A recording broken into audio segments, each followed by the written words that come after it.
ರಂಗಭೂಮಿ ಅಥವಾ ನಟನೆ ಅನ್ನೋದು ಯಾಕೆ ಭಾಳ ಮುಖ್ಯ ಆಗುತ್ತೆ ಅಂದರೆ ಈ ಕಾರಣಕ್ಕೋಸ್ಕರ. ನೀವು ರಂಗಭೂಮಿ ಅಥವಾ ನಟನೆ ಗೊತ್ತಿಲ್ಲದೆ ಇದ್ದವರು ಬಂದು ಇವತ್ತು ಆ್ಯಕ್ಟ್ ಮಾಡ್ಬೋದು, ಅದೇನು ದೊಡ್ಡದಲ್ಲ. ಆದರೆ ಅವರು ಆ್ಯಕ್ಟ್ ಮಾಡೋದಕ್ಕೂ ಇವ್ರ ಪಾತ್ರವನ್ನು ನಿಭಾಯಿಸೋದಕ್ಕೂ ಭಾಳಷ್ಟು ವ್ಯತ್ಯಾಸಗಳು ಕಾಣಿಸ್ತಾ ಹೋಗುತ್ತೆ. ಇವರು ಒಂದು ಪಾತ್ರವಾಗಿ ಅರ್ಥ ಮಾಡ್ಕೋತಾ ಹೋಗ್ತಾರೆ, ಆದರೆ ಹೊಸದಾಗಿ ಬಂದವರು ಒಂದು ಆ ಪಾತ್ರದ ಡೈಲಾಗ್ ಮಾತ್ರ ಅರ್ಥ ಮಾಡ್ಕೊಂಡಿರ್ತಾರೆ, ಆ ಡೈಲಾಗ್ ಮಾತ್ರ ಹೇಳೋದಕ್ಕೆ ಸಾಧ್ಯ ಆಗುತ್ತೆ. ಇವರು ಭಾವವನ್ನು ಹೇಳ್ತಾರೆ, ಭಾವದ ಎಕ್ಸ್ಪ್ರೆಸ್ ಮಾಡ್ತಾರೆ, ಆದರೆ ಇವರು ಬರೀ ಡೈಲಾಗ್ಗಳನ್ನ ಹೇಳ್ತಾ ಹೋಗ್ತಾರೆ. ಇವರಿಗೆ ಭಾವವನ್ನು ಹೇಳ್ಕೊಡೋದು ಬೇಡ, ಆದರೆ ಇವರಿಗೆ ಭಾವವನ್ನು ಒಬ್ಬ ನಿರ್ದೇಶಕ ಹೇಳ್ಕೊಡ್ತಾ ಹೋಗಬೇಕಾಗತ್ತೆ. ಈ 2015ಕ್ಕೆ ಏನಾಗ್ತದೆ ಅಂದರೆ ಜಿ ಕನ್ನಡದಲ್ಲಿ ಒಂದು ರಿಯಾಲಿಟಿ ಶೋ ಶುರು ಆಗುತ್ತೆ, ಡ್ರಾಮಾ ಜೂನಿಯರ್ ಅಂತ. ಅಲ್ಲಿ ಶರಣಯ್ಯ ಸರ್ ಅಂತ ಒಬ್ಬರಿದ್ದಾರೆ. ಅವರು ಮೈಸೂರಿನ ರಂಗಾಯಣದಲ್ಲಿ ನಾನು ಆ್ಯಕ್ಟ್ ಮಾಡ್ತಿರ್ಬೇಕಾದ್ರೆ, ನಾಟಕ ಮಾಡ್ತಿರ್ಬೇಕಾದ್ರೆ ನಾನು ನೋಡಿದ್ರು. ಅವರು ನೋಡಿ ನೆನಪಿತ್ತು ಅವ್ರಿಗೆ. ನಾನು ಒಂದು ಸ್ಕೌಟ್ ಮಾಸ್ಟರ್ ಪೋಲಿಕಿಟ್ಟಿ ಅಂತ ಒಂದು ನಾಟಕ ಮಾಡ್ತಿದ್ದೆ ಆವಾಗ. ಅದು ಹೆಂಗಿತ್ತು ಅಂದರೆ ಈ ತ್ರಿಭುಜಾಕೃತಿಯಲ್ಲಿರುವಂತಹ ಸ್ಟೂಲು, ಸಣ್ಣ ಸ್ಟೂಲು, ಅಲ್ಲಿ ಒಂದೇ ಒಂದು ಪಾದ ಇಟ್ಟುಕೊಂಡು ಅದರ ಮೇಲೆ ನಾನು ನಿಲ್ತಿದ್ದೆ. ಅದು ಸುಮಾರು ಒಂದು 3 ಅಡಿ ಹೈಟ್ ಇರ್ತದೆ. ಅದರ ಮೇಲೆ ಬಂದು ನಿಂತುಕೊಂಡು ಒಂದಿಷ್ಟು ದೊಡ್ಡ ಹೊಟ್ಟೆ, ನಾನು ಈ ಕಾಲಿಟ್ಟರೆ ಕಾಲು ಕಾಣೋದಿಲ್ಲ, ಹೆಂಗೋ ಬ್ಯಾಲೆನ್ಸ್ ಮಾಡಿ ಇಟ್ಕೊಂಡು ಅದ್ರ ಮೇಲೆ ನಿಂತುಕೊಂಡು ಬ್ಯಾಲೆನ್ಸ್ ಮಾಡಬೇಕು. ಅಲ್ಲಿಂದ ನಾನು ಸ್ಕೌಟ್ ಟೀಚರು, ಅಲ್ಲಿದೆ ಮಕ್ಕಳಿಗೆ ನಾನು ಅದನ್ನು ಪಾಠ ಮಾಡಬೇಕು, ಸ್ಕೌಟ್ಗಳನ್ನ ಹೇಳ್ಕೊಂತ ಒಂದು ನಾಟಕ. ಆ ನಾಟಕ ನೋಡಿ ಅವನು ಇಂಪ್ರೆಸ್ ಆಗಿಬಿಟ್ಟಿದ್ದ, ಅದು ನೆನಪಿಟ್ಕೊಂಡಿದ್ದ ಅವನು. ಡ್ರಾಮಾ ಜೂನಿಯರ್ ಶುರು ಆಗಬೇಕಾದ್ರೆ ನನಗೆ ಅವ್ರು ಫೋನ್ ಮಾಡ್ತಾರೆ. ಫೋನ್ ಮಾಡಿದ್ಮೇಲೆ ನಾನು ಹೋಗಿ, ಅದೇ ಸಂದರ್ಭದಲ್ಲಿ ನಾನು ಯಾವುದೋ ಒಂದು ಭಾಳ ದೊಡ್ಡ ಪ್ರಾಜೆಕ್ಟ್ ಒಪ್ಕೊಂಡಿದ್ದೆ. ಒಂದು ಸಮ್ಮರ್ ಕ್ಯಾಂಪು ಕಂಪ್ಲೀಟ್ ಡೈರೆಕ್ಟ್ರಾಗಿ ರಾಮನಗರದಲ್ಲಿ, ಇದೇ ಸಂಚಾರಿ ಥಿಯೇಟ್ರದ್ದೇ. ಹಾಗಾಗಿ ನಾನು ಅಲ್ಲಿ ಅಲ್ಲಿ ಬರೀ ಆಡಿಷನ್ ಮಾತ್ರ ಮಾಡಿದೆ, ಯಾವುದೋ ಡ್ರಾಮಾ ಜೂನಿಯರ್ನಲ್ಲಿ. ಆ ಡ್ರಾಮಾ ಜೂನಿಯರ್ ಫಸ್ಟ್ ಸೀಸನಲ್ಲಿ ಆಡಿಷನ್ ಮಾಡ್ತೀನಿ.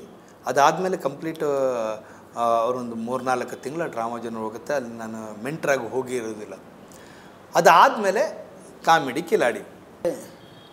ಇವತ್ತು ನೀವು ನಮ್ಮ ಕಾಮಿಡಿ ಕಿಲಾಡಿಯ ತುಂಬ ಜನ ಆರ್ಟಿಸ್ಟ್ಗಳನ್ನ ನೀವು ನೋಡಿರ್ಬೋದು.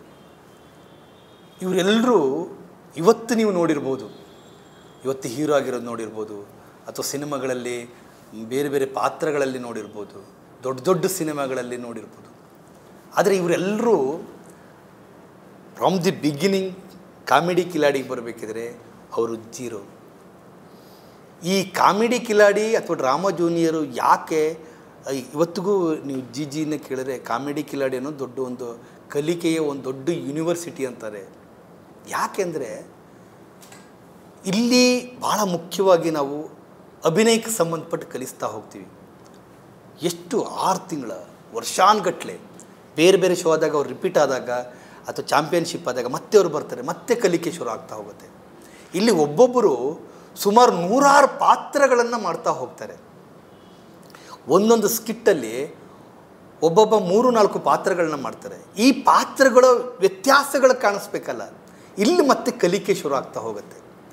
ಇವತ್ತು ಶಿವರಾಜ್ ಕೇರ್ಪೇಟೆ ಇರ್ಬೋದು. ಆ ಶಿವರಾಜ್ ಕೇರ್ಪೇಟೆ ಬಿಗಿನಿಂಗ್ ಬಂದಾಗ ಅವು ಎಂಥ ಅದ್ಭುತ ನಟ ಅಂತಂದರೆ ಆ ಪಂಚ್ಗಳನ್ನು ಎಂಥ ಅದ್ಭುತವಾದ ಟೈಮಿಂಗ್ಸಲ್ಲಿ ಹೊಡಿತಾ ಹೋಗ್ತಾನೆ ಅವನು.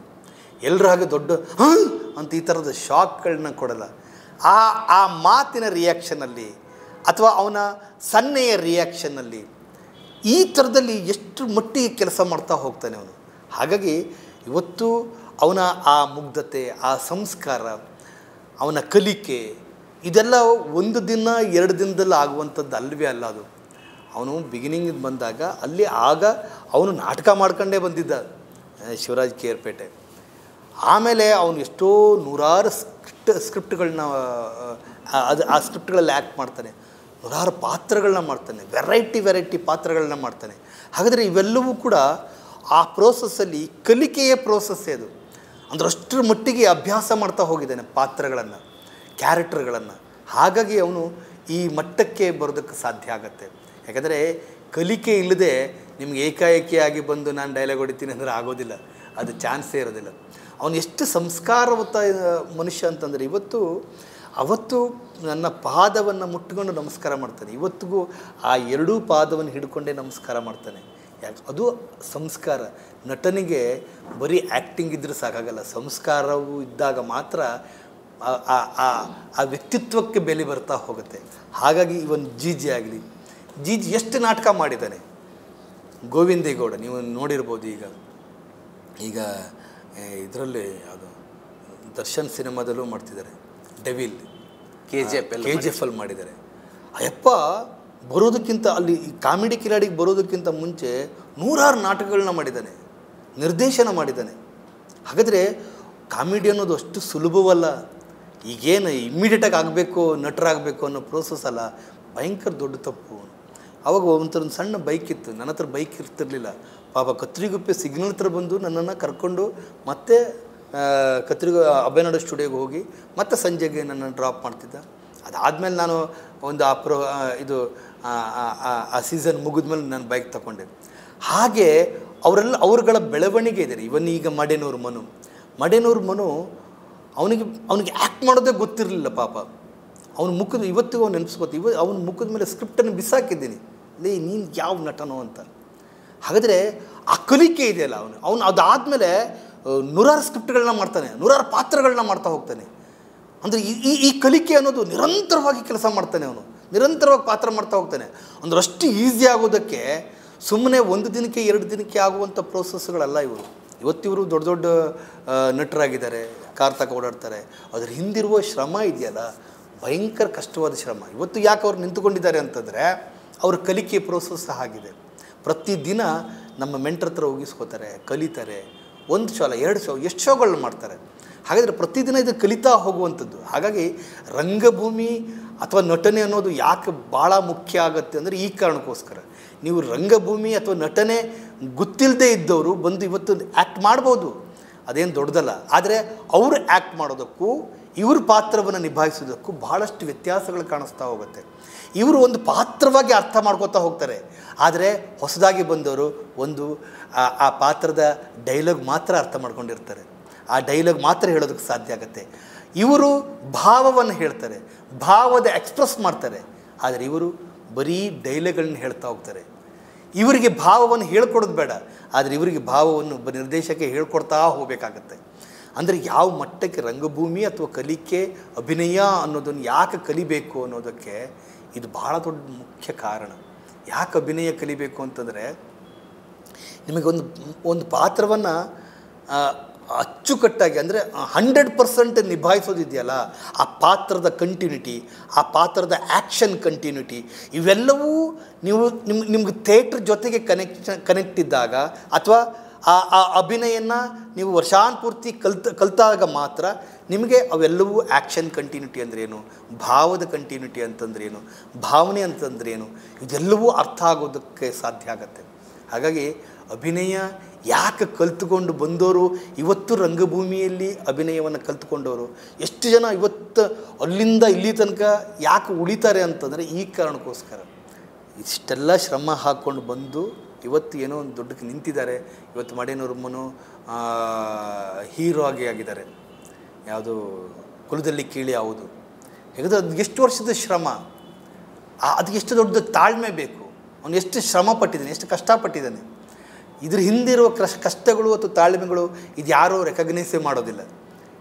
ಈಗ ನನ್ನ ಹತ್ರನೇ ಕ್ಲಾಸಿಗೆ ಬರೋರು ಇಮ್ಮಿಡಿಯೇಟಾಗಿ ಸರ್ 3 ತಿಂಗಳಾದಮೇಲೆ ಅವ್ರು ನಟ ಆಗಿಬಿಡ್ಬೇಕು, ಅವ್ನು ಸೀರಿಯಲ್ಗೆ ಹೋಗ್ಬಿಡ್ಬೇಕು, ಸಿನಿಮಾಗೆ ಹೋಗ್ಬಿಡ್ಬೇಕು. ಹೋಗ್ಬೋದು, ಆದರೆ ಬಾಳಿಕೆ ಅಂತ ಇದೆಯಲ್ಲ ಅದು ಭಾಳ ಕಷ್ಟ ಅದು. ನೀನು ಯಾಕೆ ಕಲಿಬೇಕು ಅಂದರೆ ಈ ಎಲ್ಲ ಕಾರಣಕ್ಕೋಸ್ಕರ ಅಭಿನಯವನ್ನು ಕಲಿಬೇಕು. ಕಲಿತುಕೊಂಡು ನೀನು ಅಭ್ಯಾಸ ನಿರಂತರವಾಗಿ ಮಾಡ್ತಾ ಹೋಗಬೇಕು. ಯಾಕೆ ಒಬ್ಬ ರೈತ ಪ್ರತಿದಿನ ಕೆಲಸ ಮಾಡ್ತಾನೆ, ಪ್ರತಿದಿನ ಯಾಕೆ ಗದ್ದೆಗೆ ಹೊಲಕ್ಕೆ ಹೋಗ್ತಾನೆ, ನೀರು ಹಾಕ್ತಾನೆ, ಗದ್ದೆ ಔಷಧಿ ಹೊಡಿತಾನೆ, ಪ್ರತಿದಿನ ಹೋಗ್ತಾನೆ. ಯಾಕೆ ಆ ಬೆಳೆ ಬರುವಲ್ಲಿವರೆಗೆ ಅಲ್ವಾ? ನಾವು ನಟರು ಯಾಕೆ ಪ್ರತಿದಿನ 1 ತಾಸು 2 ತಾಸು ಅಭಿನಯಕ್ಕೆ ಸಂಬಂಧಪಟ್ಟ ಕೆಲಸ ಮಾಡೋದಿಲ್ಲ? ಯಾಕೆಂದರೆ ನಮಗೆ ಅದು ಹೋಗಿ ಆ ಕ್ಯಾಮರಾ ಮುಂದೆನೋ ಅಥವಾ ಇನ್ನೆಲ್ಲೋ ನಿಂತಾಗ ಅಷ್ಟೇ ಅಭಿನಯ ಬಂದರೆ ಸಾಕು ಅನ್ನೋ ಮಟ್ಟಕ್ಕೆ ಯೋಚನೆ ಮಾಡೋದಿದೆಯಲ್ಲ, ಅದು ದೊಡ್ಡ ತಪ್ಪು. ಪ್ರತಿದಿನ ಅಭ್ಯಾಸ ಮಾಡಬೇಕು. ಆಗ ಮಾತ್ರ ನಾವು ಈ ಅಭಿನಯ ಅನ್ನೋದು ಭಾಳ ದೊಡ್ಡ ಸಾಗರ. ಇದು ನೀವು ಕಲಿತಷ್ಟು ಇದೆ. ನೀವು ಪ್ರತಿದಿನ ಅಭ್ಯಾಸ ಮಾಡ್ತಾ ಹೋದಾಗ ನಿಮ್ಗೆ ಏನನ್ನೋ ಕಂಡುಕೊಳ್ಳೋದಕ್ಕೆ ಸಾಧ್ಯ ಆಗುತ್ತೆ. ಅಭಿನಯದ ಬೇರೆ ಬೇರೆ ಆಯಾಮಗಳನ್ನ ಕಂಡುಕೊಳ್ಳೋದಕ್ಕೆ ಸಾಧ್ಯ ಆಗುತ್ತೆ. ಈ ನಿಟ್ಟಿನಲ್ಲಿ ಕಳೆದ ಒಂದು 3 ವರ್ಷದ ಹಿಂದೆ ನಾನು ಕ್ಯಾಟ್ ಅಂದರೆ ಚಾರ್ಲಿ ಆ್ಯಕ್ಟಿಂಗ್ ಟ್ರೈನಿಂಗ್ ಅನ್ನೋ ಒಂದು ಅಭಿನಯ ಶಾಲೆಯನ್ನು ಓಪನ್ ಮಾಡ್ತೀನಿ. ಈ ಕ್ಯಾಟ್ ಅನ್ನೋದು ಹೆಂಗೆ ಬಂತು ಅಂದರೆ, ನಾನು ಈ ಬೆಕ್ಕಿನ ಚಲನೆಯನ್ನು 3-4 ವೀಡಿಯೋದಲ್ಲಿ ನೋಡಿದ್ದೆ. ಈ ಬೆಕ್ಕು ಒಂದು ಇಲಿನ ಇಟ್ಟುಕೊಂಡು, ಆ ಇಲಿ ಸತ್ತಿರೋದಿಲ್ಲ, ಆ ಇಲಿಗೆ ಜೀವಂತ ಇದೆ. ಈ ಬೆಕ್ಕು ಏನು ಮಾಡ್ತದೆ, ಈ ಇಲಿ ಜೊತೆಗೆ ಆಟ ಆಡ್ತದೆ. ಓಡೋದಕ್ಕೂ ಬಿಡೋದಿಲ್ಲ, ಸಾಯಿಸೋದಕ್ಕೂ ಬಿಡೋದಿಲ್ಲ, ತಿನ್ನೋಕ್ಕೂ ಬಿಡಲ್ಲ. ಇಡೀ ದಿನ ಆಟ ಆಡ್ತದೆ. ಎಲ್ಲೋ ಹೊಕ್ಕದಾಗ ಹೋಗಿ ಎಳ್ಕ ಬರ್ತದೆ.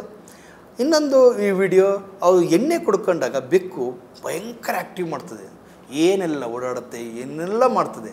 ಈ 2 ವಿಡಿಯೋ ನೋಡಿಕೊಂಡು ನಾನು ಕ್ಯಾಟ್ ಅಂತ ಒಂದು ಈ ಸಂಸ್ಥೆಗೆ ಹೆಸರಿಡಬೇಕು ಅನ್ನೋ ಕಾರಣಕ್ಕೋಸ್ಕರ ಕ್ಯಾಟ್ ಅಂತ ಮಾಡಿಕೊಂಡೆ. ಅದು ನನ್ನ ಸ್ನೇಹಿತ ಕಿರಣ್ ನಾಯ್ಕ್ ಅವರು ಹೇಳಿದ್ದು. ಈ ಕ್ಯಾಟನ್ನು ಸುಮ್ಮನೆ ಕ್ಯಾಟ್ ಅಂದರೆ ಬೆಕ್ಕು ಅಂತ ಆಗ್ಬಿಡ್ತದೆ. ಈ ಬೆಕ್ಕಿನ ಚಲನೆಗಳು, ಅದು ಕ್ಯಾಟ್ ವಾಕು, ಹೀಗೆಲ್ಲವೂ ಅರ್ಥ ಕೊಡ್ತಾ ಹೋಗ್ತದೆ. ಆದರೆ ಇದನ್ನು ವಿಸ್ತೃತ ರೂಪ ಹೇಗೆ ಮಾಡೋದು, ಒಂದೊಂದು ಅಕ್ಷರಕ್ಕೂ ಕೂಡ ಹೇಗೆ ಅದಕ್ಕೆ ಅರ್ಥವನ್ನು ಕೊಡ್ತಾ ಹೋಗೋದು ಅಂತ ಯೋಚನೆ ಮಾಡಿದಾಗ, ಜಗತ್ತಿನ ಶ್ರೇಷ್ಠ ನಟ, ಅದ್ಭುತ ನಟ, ಆ ಥರದ ನಟ ಇನ್ನೊಂದು ಹುಟ್ಟೋಕ್ಕೆ ಸಾಧ್ಯವೂ ಇಲ್ಲ, ಅಂಥ ನಟ ಚಾರ್ಲಿ ಚಾಪ್ಲಿನ್. ಆ ಚಾರ್ಲಿ, ಸಿ ಅನ್ನೋದು ಚಾರ್ಲಿ ಅಂತ ಮಾಡಿಕೊಂಡೆ, ಎ ಅನ್ನೋದು ಆ್ಯಕ್ಟಿಂಗ್ ಅಂತ ಮಾಡಿಕೊಂಡೆ, ಟಿ ಅನ್ನೋದು ಟ್ರೈನಿಂಗ್ ಅಂತ ಮಾಡಿಕೊಂಡೆ. ಆಗ ಕ್ಯಾಟ್ಗೆ ಒಂದು ಅರ್ಥ ಬಂತು. ಈ ಶೀರ್ಷಿಕೆಯನ್ನು ಇಟ್ಟುಕೊಂಡು ಇದ್ರ ಮೇಲೆ ಈಗ ಕೆಲಸ ಮಾಡ್ತಾಯಿದ್ದೀನಿ. ಕಳೆದ 3 ವರ್ಷದಿಂದ ಒಂದು ಸಣ್ಣ ಜಾಗ ಇಟ್ಟುಕೊಂಡು ಅಲ್ಲಿ ಆ್ಯಕ್ಟಿಂಗ್ ಕ್ಲಾಸ್ ಒಬ್ಬೊಬ್ಬರಿಗೆ ಇಂಡಿವಿಜುವಲಾಗಿ ಕಲಿಸ್ತಾ ಹೋದೆ. ಒಂದಿಷ್ಟು ಸೀರಿಯಲ್ ನಟರಿಗೆ, ಸಿನಿಮಾ ನಟರಿಗೆ, ಹೀರೋಗಳಿಗೆ ಅವ್ರ ಜೊತೆ ಕೆಲಸ ಮಾಡ್ತಾ ಹೋದೆ.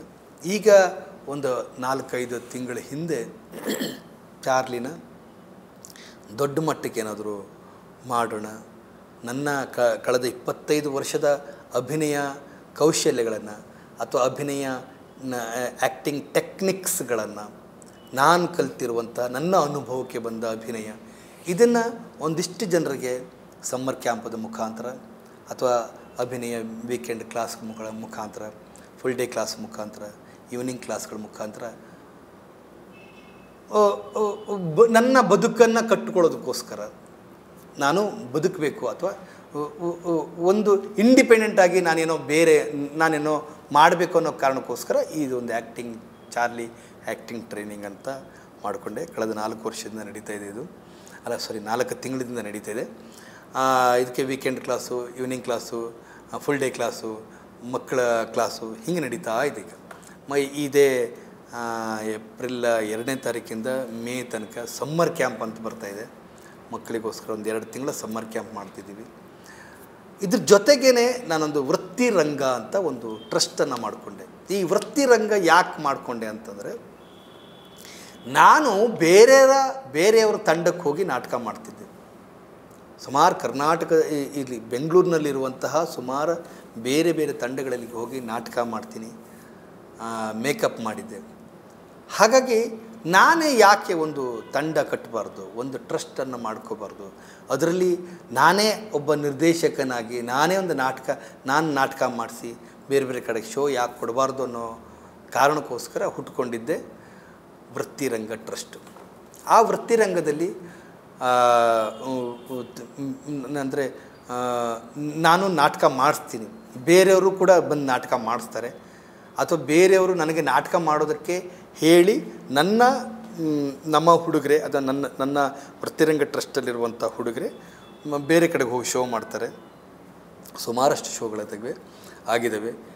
ನಯನ ನನ್ನ ನಾಟಕದಲ್ಲಿ, ನಮ್ಮ ಕಾಮಿಡಿ ಕಿಲಾಡಿ ನಯನ ಫಸ್ಟ್ ನಾಟಕ ಮಲ್ಲಮ್ಮನ ಮನೆ ಹೋಟ್ಲಲ್ಲಿ ಅವಳು ಮೇಜರ್ ರೋಲ್ ಮಾಡ್ತಾಳೆ ನಯನ. ಅಂದರೆ ಅವಳು ನೋಡಿ ಎಷ್ಟು ಸಿಂಪಲ್ ಆಗಿದ್ದಾಳೆ ಅಂತಂದರೆ, ಕಾಮಿಡಿ ಕಿಲಾಡಿ ಮುಗಿದ ಮೇಲೆ ಅಷ್ಟು ದೊಡ್ಡ ಹೆಸರು ಮಾಡ್ಕೊಂಡು ಆದಮೇಲೆ ಮತ್ತೆ ಪುನಃ ಬಂದು ನನ್ನ ಜೊತೆಗೆ ನಾಟಕ ಮಾಡಿ ಸುಮಾರಷ್ಟು ಶೋಗಳನ್ನ ಮಾಡಿದ್ಲು. ಹಾಗಾಗಿ ವೃತ್ತಿರಂಗ ಅನ್ನೋದು ಅದು ಫಸ್ಟ್ ನಾಟಕ. ಅಲ್ಲಿಂದ ಸುಮಾರು ಒಂದು 8-10 ನಾಟಕಗಳನ್ನ ಮಾಡಿದೆ. ಸುಮಾರು ಒಂದಿಷ್ಟು ಹುಡುಗರ ತಂಡ ರೆಡಿಯಾಗಿದೆ. ಈಗಲೂ ಕೂಡ ನಾಟಕ ಮಾಡ್ತಿದ್ವಿ. ಕಳೆದ ವರ್ಷ ನಮ್ಮ ಸಂಚಾರಿ ವಿಜಯ್ ಮತ್ತು ಶ್ರೀ ಚೆನ್ನಕೇಶವ ಅಂತ ಇಬ್ಬರು ಥಿಯೇಟ್ರ್ ಆರ್ಟಿಸ್ಟ್ಗಳು, ಥಿಯೇಟ್ರ್ ಟೆಕ್ನಿಕ್ಗಳು ಅಥವಾ ಥಿಯೇಟ್ರ್ ನಿರ್ದೇಶಕರು ಇವರು,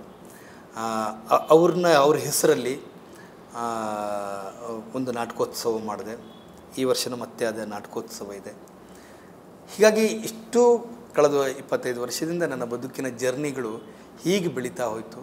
ಅಂದರೆ ಬೆಳೀತೆ ಒಂದು ಅದು ಆಗ್ತಾ ಹೋಯಿತು, ನಾನು ಅದನ್ನು ಅನುಭವಿಸ್ತಾ ಹೋದೆ ಅನ್ನೋದು ಸರಿಯಾದಂತ ಅನಿಸುತ್ತೆ.